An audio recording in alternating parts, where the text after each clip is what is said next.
Prazer te ter aqui de novo mais uma vez. Obrigado pela tua companhia diária, obrigado pela tua interação conosco. Muitas pessoas escrevem, muitas pessoas comentam os nossos vídeos e espero que eles tenham servido, estejam servindo para que a gente se aproxime mais de Jesus. Lucas, capítulo número 7, o texto do Novo Testamento para hoje, para ti que está lendo a Bíblia conosco, toda a Bíblia todo ano, eu tenho aqui comigo o nosso folder, o nosso cartaz, que se tu eventualmente ainda não o tens, passa na Ascensão e tu vais ter um folder para tu acompanhar a leitura ali dos textos Antigo, Novo Testamento. E no final do ano a gente vai ter lido a Bíblia juntos. Ontem eu mexi num assunto interessante, curas. Falei de que Deus cura sempre. Se às vezes não acontece aqui enquanto estamos vivendo, vai curar no dia da nossa ressurreição. O dia que nós ressuscitarmos, por causa de Jesus, não teremos mais dores, enfermidades e assim por diante. Mas eu quero tocar em mais um aspecto que serve para a gente entender e ler a Bíblia com os olhos de sabedoria. Lucas 7, Jesus está em determinado lugar e vem até ele um oficial romano. Os romanos dominavam Jerusalém naquela época e tinha um criado tinha um funcionário dele a quem ele amava muito, e essa pessoa ficou doente. Os judeus, os religiosos daquele tempo, chegaram até Jesus e tentaram meio que fazer uma espécie assim de merchandising, dizendo: Jesus, cure o oficial, esse funcionário do oficial romano, porque esse oficial é alguém nobre, é alguém que inclusive nos ajuda a construir sinagogas, ou seja, igrejas e tudo mais. Quem entende um pouquinho do ser humano e da escritura já sabe o que está acontecendo aqui. Os judeus estavam tentando influenciar Jesus para que ele direcionasse essa cura, porque na cabeça deles, no pensamento deles, esse homem tinha influência, ele merecia, e ele poderia, através de receber esta cura, ou indiretamente ele, mas o seu funcionário, gerar algum tipo de benefício para os judeus daquele tempo. Quem de nós já nunca ouviu falar do comércio dos milagres?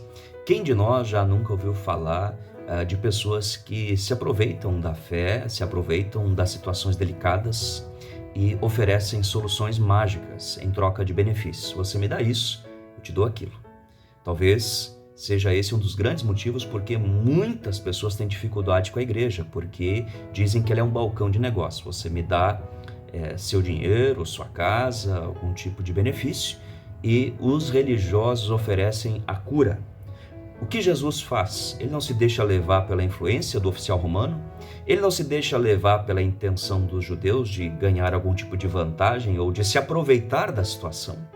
Tem muita gente que se aproveita da situação, mas Jesus vai na direção do funcionário do oficial romano e diz que nunca encontrou, ou poucas vezes encontrou, fé.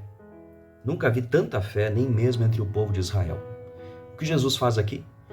Pega o exemplo de um homem que não era judeu, ainda não era cristão, porque não havia se convertido a Jesus, e diz que este homem, mesmo sendo um romano, um cara que acreditava de que César era Deus, por causa de Jesus e por causa dos milagres e por causa da sua sabedoria, havia entendido o sentido da vida, havia reconhecido em Jesus o Messias, o Salvador, e disse inclusive de que Jesus nem precisaria ir na casa dele. Se ele mandasse de onde estava, o seu funcionário lá na casa ficaria curado.